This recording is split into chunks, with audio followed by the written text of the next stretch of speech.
दुआ है मालिकान इज्जत बारगाह इज्जत में आए हुए हर साहिब इज्जत की इज्जत को महफूज फरमाए। मालिकान जिक्र बंदगान जिक्र का वारिसान जिक्र की बारगाह में हाजिर होना कबूल फरमाए। मेरा मालिक बानी मजलिस बरादर जाकर गुलाम अब्बास जप्पा की ये पुरखलूस अकीदत मोहब्बत मिंबर के मुसल्ले से इश्क की अजान और सफ़े अज़ा पे मवद्दत की नमाज मेरे मालिक तमाम मातमियों की अजर रिसालत की अदायगी अपनी बारगाह में कबूल फरमाए। आखिरी सांस तक अकीदा हक पे इस्तकामत नसीब फरमाए। मौत की हिचकी हो जुबान पे विरदे अली वलीउल्लाह जारी फरमाए। कब्र की पहली रात हो ज़ियारत अमीर नसीब फरमाए। क़यामत की अव्वल घड़ी हो शफाअत शब्बीर नसीब फरमाए। रहबर मुअज़्ज़म सुल्तान ज़मां आयतुल्लाहुल कुबरा हुज्जतुल इस्लाम वल मुस्लिमीन सरकार हज़रत वलीउल आसर के मुक़द्दस ज़हूर में ताजील फरमाए। दुआएं कबूलियत तक पहुँचाएँ। सहारा दरूद का लें, बुलंद आवाज़ से सलवात पढ़ें। अल्लाह सल्ले अला मुहम्मद। इजाज़त है जिक्र शुरू किया? बिल्कुल सोचों से कम वक्त की हाजिरी। मेरे बाद पढ़ने वाले बहुत अहम नाम बरसर मेंबर तशरीफ फरमा। मुसलमानों की ईद गुजर गई। 18 ज़िलहज को है हलालियों की ईद।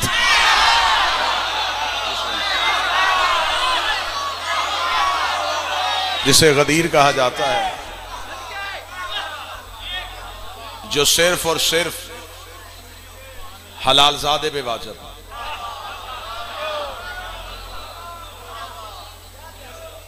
गदीर एक वाकया नहीं, गदीर एक मंशूर है, गदीर एक कानून है। साकब जावेद साहब, गदीर एक आइन है जिसमें 18 ज़िलहज को कायनात के सबसे बड़े मुकस्सर की मौत है।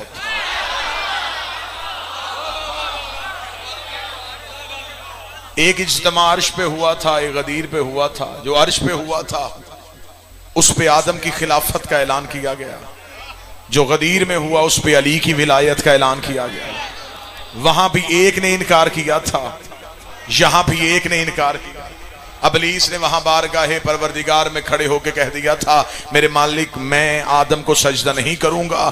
तो अबलीस ने यह नहीं कहा था कि मैं तुझे सजदा नहीं करूंगा, उसने कहा था तेरे सजदे करने के लिए तैयार हूं, मैं आदम को सजदा नहीं करूंगा। अबलीस ने या अल्लाह मदद का इनकार नहीं किया था, उसने हुज्जत का इनकार किया था। उसने अल्लाह की मदद का इनकार नहीं किया था। अगर सरगोदा जाग रहा है, मैं सदर तब्दील करता हूं। अबलीस कल भी या अल्लाह मदद का कायल था, अबलीस आज भी या अल्लाह मदद का।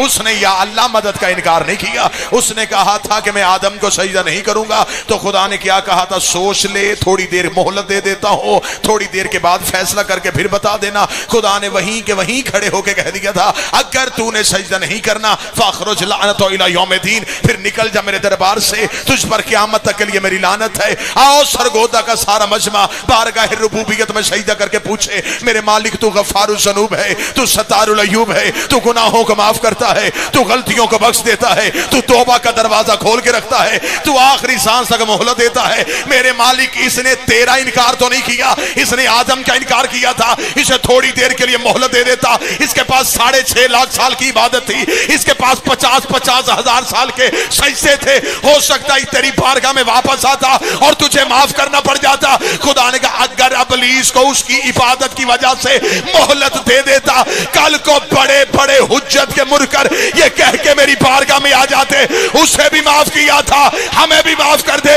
इसे सजा इसलिए सुनाने लगा हो, हुज्जत भी पहली है, मुनकर भी पहला है, हुज्जत भी पहली है, इनकार करने वाला भी पहला है। मैं इसके गले में लानत का तोक डाल के दुनिया को बता दूंगा, जब मैं शफीउल्लाह का मुनकर बर्दाश्त नहीं करता तो अली वलीउल्लाह। सारे बोलो, आखिर तक बोलो, हाथ उठा के हैदरी।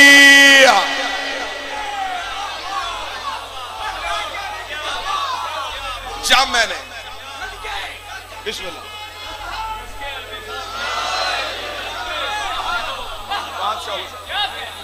जब मैं सफीउल्लाह का मुनकर बर्दाश्त नहीं करता,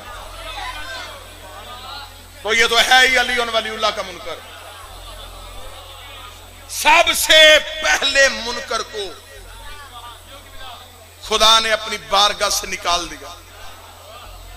सजदा वजह नहीं, हुज्जत का इनकार। सजदा तो वो अल्लाह को करता था, उसने इनकार हुज्जत किया, खुदा ने निकाल दिया। इब्लीस का कसूर इनकार हुज्जत, गदीर में हारिस का कसूर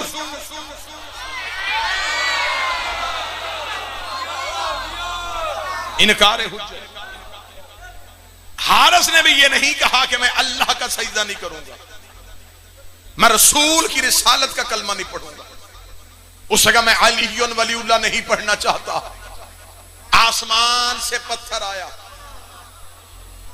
हारिस के सर पे लगा, दो हिस्सों में तकसीम हो। साकिब जावेद साहब तशरीफ फरमाए, गुलाम अब्बास भाई, ये जो पत्थर हारिस के सर पे लगा, ये जमीन से उभर के नहीं लगा। हमदानी साहब ये आया है अर्श से। मौलवी के सर पे कुरान रख के पूछो आसमान पे पत्थर का क्या काम? पत्थर का ताल्लुक है जमादात से, जमादात है जमीन का जुज़। जब अर्श पे जमादात है ही नहीं तो फिर पत्थर कहां से आया?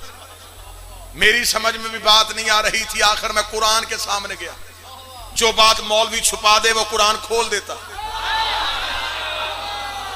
मैंने कुरान के सामने हाथ जोड़ के पूछा, ए अली के खामोश जाकर तू बता दे ये पत्थर कहां से आया? कुरान की धीमे लहजे में आवाज आई, अलम तरा कैफ फअल रब्बुका बिअसहाबिल फील। तुम्हें याद नहीं हमने हाथी वालों के साथ क्या सलूक किया था जब अबरहा हाथी लेके काबे को गिराने आया था? खुदा कहता मैंने छोटे छोटे परिंदे उनकी चूंज में छोटे से पत्थर देके मैंने अबाबीलों के झुंड हाथियों के मुकाबले में भेज दिए। खुदा ने कहा मेरा असूल है जब कोई बहुत बड़ा लेके आए मैं मुकाबले में बहुत छोटा भेज देता हूं, मैं बड़ों के मुकाबले में छोटे भेजता हूं। ये हाथी लेके आए थे, मैंने अबाबीलों का भेजा और खुदा कहता एक एक अबाबील ने एक एक हाथी का निशाना लिया और एक भी अबाबील का निशाना खता नहीं हुआ।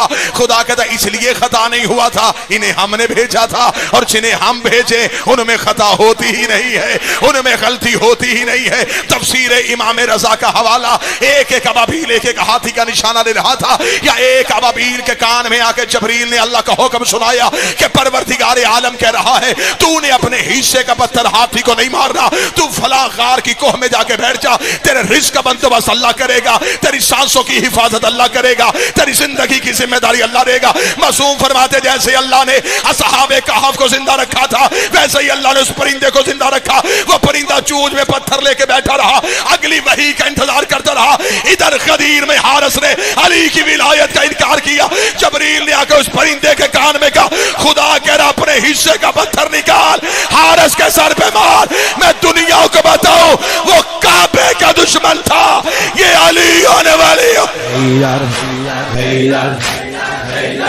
हैदर हैदर अव्वल आखिर हैदर, हैदर हैदर सौग़े कौसर हैदर, हैदर हैदर ऐ मज़लूम फातिह, हैदर हैदर फातिह खैबर हैदर।